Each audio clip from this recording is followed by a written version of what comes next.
तुम लोगों के बाप दादाओं को भी मैंने लोहे के चने चबाए हैं। आज मैं अगर तुम लोगों जैसे लोगों की चलती ना मूवी माफिया और तुम जैसे सड़े हुए सूडो जर्नलिस्ट की चलती तो आज मैं इंडिया की टॉप एक्ट्रेस और हाईएस्ट पेड एक्ट्रेस नहीं होती। मैं तुम्हारे सामने हाथ जोड़ती और कह रही हूँ कि प्लीज़ मुझे बैन करो। नमस्कार दोस्तों, आज मैं अपनी जो हमारी इंडियन मीडिया है उसके बारे में आपसे कुछ कहना चाहती हूँ।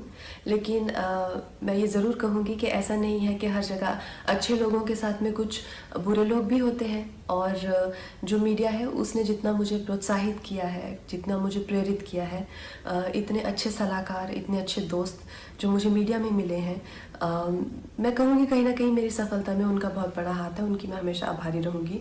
लेकिन जो दीमक की तरह जो एक सेक्शन मीडिया का है जो हमारे देश में दीमक की तरह लगा हुआ है और उसको धीरे धीरे करके उसकी गरिमा को, उसके स्मिता को, देश की इंटेग्रिटी को, देश की एकता को आए दिन अटैक करता रहता है। आए दिन इनके जो भी है झूठी अफवाहें फैलाते रहते हैं। अपने गंदे भद्दे विचार, देशद्रोहिता के जो विचार हैं वो ओपनली सबके सामने रखते हैं। और इनके खिलाफ हमारे कॉन्स्टिट्यूशन में किसी भी तरह का कोई भी ना पेनल्टी है और ना ही कोई सज़ा है। आप तो इस चीज़ से मुझे बहुत ही ज़्यादा ठेस लगी और मैंने अपने आप में ही ये डिसाइड कर लिया कि ये जो दो गली मीडिया है, ये जो बिकाऊ मीडिया है, जो खुद को लिबरल कहती है, सेक्युलर कहती है, और कुछ नहीं है, 10वीं फेल भी नहीं है ये लोग सूडो लिबरल हैं और ये लोग बिल्कुल भी सेक्युलर नहीं है। अगर ये सेक्युलर होते तो हमेशा धार्मिक चीज़ों को लेके देश की एकता पर हमेशा प्रहार नहीं करते। ऐसे ही एक चिंदी से जर्नलिस्ट को मैं एक दो दिन पहले एक प्रेस कॉन्फ्रेंस में मिली, तो उसी की तरह बहुत सारे लोग हैं जो जितने भी हमारे जो सीरियस इश्यूज़ हैं, हमारे जो सीरियस कॉजेज़ हैं। वर्ल्ड एनवायरनमेंट में डे के दिन मैंने प्लास्टिक बैन को लेके एक कैंपेन किया था जिसमें मैंने प्लास्टिक के खिलाफ ईशा योगा सेंटर के साथ में काफ़ी कुछ एक्टिविटीज़ की थी। इस जर्नलिस्ट को मैंने उसकी खिल्ली उड़ाते हुए देखा।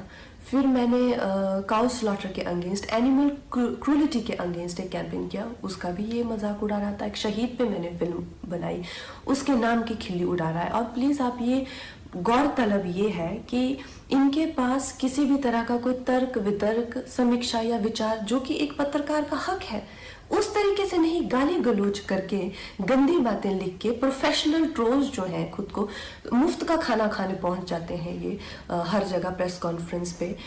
मैं जानना चाहती हूँ कि कोई तो क्राइटेरिया होना चाहिए कि अगर आप खुद को जर्नलिस्ट कह रहे हैं, क्या आपने किया हुआ? मुझे एक अपना लिखा हुआ कोई ना कोई एक पीस या एक ब्लॉग, जैसे मैं खुद को अगर कलाकार कहती हूँ तो कुछ तो होना चाहिए टू माई क्रेडिट। आप खुद को क्यों पत्रकार कह रहे हैं? किस लिए आप पत्रकार बने हुए हैं? इन 3-4 लोगों ने मिलकर, क्योंकि मैंने उस इंसान के प्रश्नों का उत्तर देने से मना कर दिया, मैंने कहा कि इंटरनेशनल को मैं क्यों एंटरटेन करूं? मेरे पास किसी भी तरह के देशद्रोही के लिए 0% टॉलरेंस है।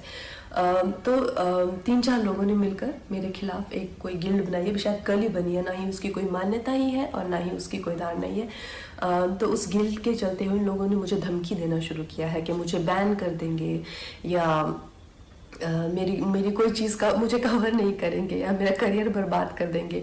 अरे नालायकों, देशद्रोहियों, बिकाऊ लोगों, तुम लोगों को खरीदने के लाखों भी नहीं चाहिए। तुम लोग तो इतने सस्ते हो, 50-60 रुपए में बिछ जाते हो। जो अपनी देश के साथ गद्दारी करे, अपनी ही थाली में जिसमें खाते हैं उसी में छेद करते हैं, तुम जैसे नालायक मुझको बर्बाद करोगे। तुम लोगों के बाप दादाओं को भी मैंने लोहे के चने चबाए हैं। आज मैं अगर तुम लोगों जैसे लोगों की चलती ना मूवी माफिया और तुम जैसे सड़े हुए सूडो जर्नलिस्ट की चलती तो आज मैं इंडिया की टॉप एक्ट्रेस और हाईएस्ट पेड एक्ट्रेस नहीं होती। मैं तुम्हारे सामने हाथ जोड़ती और कह रही हूँ कि प्लीज़ मुझे बैन करो, क्योंकि मैं नहीं